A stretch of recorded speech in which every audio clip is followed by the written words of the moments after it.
Assalamualaikum warahmatullahi wabarakatuh. Sahabat Nakoy Center yang great. Alhamdulillah wa syukurillah la haula wala quwata illa billah. Tak terasa kita sudah sampai di Ramadan ketiga yang insyaallah tahun ini jadi Ramadan yang terbaik untuk menjadikan kita manusia di atas rata-rata. Pada kesempatan ini saya akan membacakan dan sedikit mengulas tentang buku The Seven Wonders of Ramadan yang bagian ketiga yang tentang hikmah kemanusiaan ibadah manusia di buku Coach Nakoy. A'udzubillahi minasyaitonirrajim. Bismillahirrahmanirrahim. Wa ma ubarri'u nafsi innan nafsa la'ammaratun bisu'i illa ma rahima rabbi inna rabbi ghafurur rahim. Dan aku tidak menyatakan diriku bebas dari kesalahan, karena sesungguhnya nafsu itu selalu mendorong kepada kejahatan, kecuali nafsu yang diberi rahmat oleh Tuhanku. Sesungguhnya Tuhanku Maha Pengampun, Maha Penyayang. Surat Yusuf, surat ke-12, ayat ke-53. Di buku ini dikatakan bahwa berbicara tentang puasa tidak jauh berbeda dari membahas budi pekerti yang luhur. Karena hikmah kemanusiaan dalam ibadah, dalam puasa adalah hadirnya Allah dalam kehidupan kita sehari-hari. Kemanusiaan hakiki adalah berdasarkan kepada keimanan dan ketakwaan. Jika kemanusiaan didasarkan pada kemanusiaan semata, mungkin hukum manusia bisa salah. Dalam puasa kali ini, marilah kita gali hikmah kemanusiaan berdasarkan keimanan dan ketakwaan, sehingga nilai-nilai kemanusiaan yang bertentangan dengan keimanan dan ketakwaan pelan-pelan kita tinggalkan. Marilah kita junjung tinggi-tinggi nilai kemanusiaan yang sejalan dengan keimanan dan ketakwaan kepada Allah SWT. Karena sebenarnya puasa sendiri berasal dari kata syam atau saum, yang berarti menahan diri dari rasa tamak, rasa rakus, ingin menguasai orang lain, dan ingin mengontrol orang lain, ingin semuanya dimiliki oleh dirinya. Dalam bulan puasa ini, kita diharapkan untuk menahan diri dari rasa ingin memiliki semua yang dimiliki orang lain. Dalam Al-Quran, ada dua kisah yang sangat menonjol tentang ketamakan ini.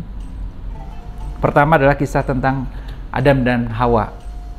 Ketika Nabi Adam diperintahkan oleh Allah, "Wahai Adam, jangan dekati buah ini."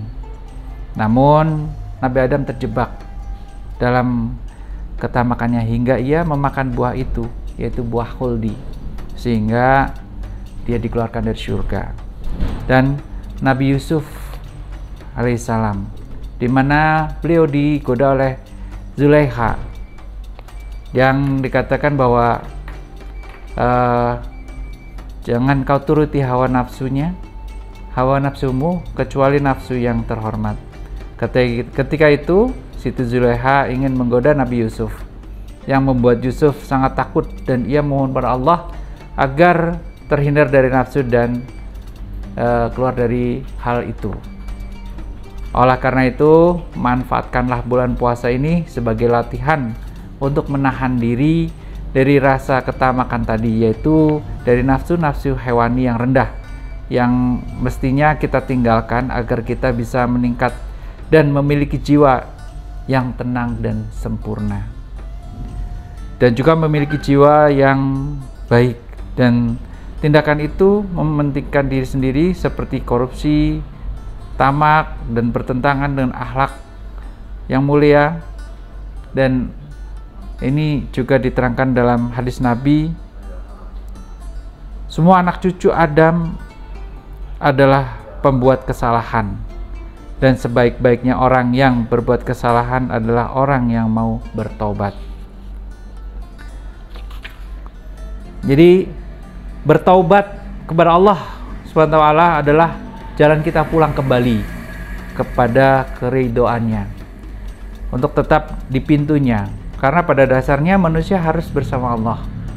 dan selalu berhubungan dengannya dan tidak menjauhinya. Manusia tidak dapat membebaskan diri dari Allah untuk memikirkan kehidupan fisiknya saja, juga tidak dapat membebaskan diri dari Allah karena memikirkan kebutuhan hidup ruhani saja. Bahkan kebutuhannya kepada Allah di akhirat lebih besar dari kebutuhannya di dunia. Karena kehidupan dan kebutuhan fisik itu secara bersamaan juga dilakukan oleh binatang yang tidak dapat berpikir. Sementara kebutuhan rohani adalah sisi yang menjadi ciri pembeda manusia dan hewan atau binatang. Allah telah menciptakan manusia dari dua unsur. Di dalam tubuhnya terdapat unsur tanah dan unsur ruh. Inilah yang menjadikannya layak menjadi objek sujud atau pengakuan dari malaikat sebagai penghormatan dan pemuliaan kedudukannya. Allah berfirman, "Ingatlah ketika Tuhanmu berfirman kepada malaikat, sesungguhnya aku akan menciptakan manusia dari tanah. Maka apabila telah kusempurnakan kejadiannya dan kutiupkan kepadanya ruh kepada ciptaanku, maka hendaklah kamu tersungkur dan bersujud kepadanya." Surat As-Sad, surat ke-71 ayat 72. Allah tidak memerintahkan malaikat untuk bersujud kepada Adam kecuali setelah Allah memperbagus bentuknya dan meniupkan ruh ke dalam tubuhnya. Ketika manusia taat kepada Robnya, berarti tiupan ruh itu mengalahkan sisi tanahnya, atau dengan kata lain, sisi ruhani mengalahkan sisi materi, dan sisi rohani mengalahkan sisi tanah yang rendah. Maka manusia meningkat dan mendekat kepada Robnya sesuai dengan usahanya untuk meningkatkan sisi rohaninya. Ketika manusia berbuat maksiat terhadap Robnya, maka posisi itu terbalik. Sisi tanah mengalahkan sisi ruhnya, dan sisi materi yang rendah mengalahkan sisi Rabbani yang tinggi. Maka manusia merendah dan menjadi lebih hina, serta menjauh dari Allah SWT sesuai dengan beberapa jauh dosa dan kemaksiatan yang ia lakukan. Semoga dalam puasa ini kita menemukan kesadaran bahwa kita pernah berbuat salah dan berbuat dosa. Lalu dalam kesadaran kita sama-sama bertobat pada bulan puasa ini. Ini bulan penuh ampunan. Puasa datang lagi untuk kita. Jangan pernah sia-siakan kesempatan emas ini. Bertafakurlah. Apabila Anda yakin bulan puasa tahun depan masih jadi milik Anda atau bukan, nah, kita tidak bisa meyakinkan itu. Berarti seperti kata pepatah Arab yang mengatakan bahwa sesuatu yang pasti itu berarti dekat. Jika kematian kita pasti, berarti ya sudah sangat dekat dengan kita. Lakukan kontemplasi atau tafakur untuk hari ini.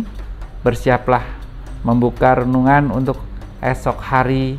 Bertafakurlah dengan surah dalam Al-Quran. Biarlah Al-Quran yang membaca untuk Anda. Surat Al-Imran, dan bersegeralah kamu kepada ampunan dari Tuhanmu dan kepada surga yang luasnya seluas langit dan bumi yang disediakan untuk orang-orang yang bertakwa. Surat ketiga ayat 133. Terima kasih. Kurangnya lebih mohon maaf. Assalamualaikum warahmatullahi wabarakatuh.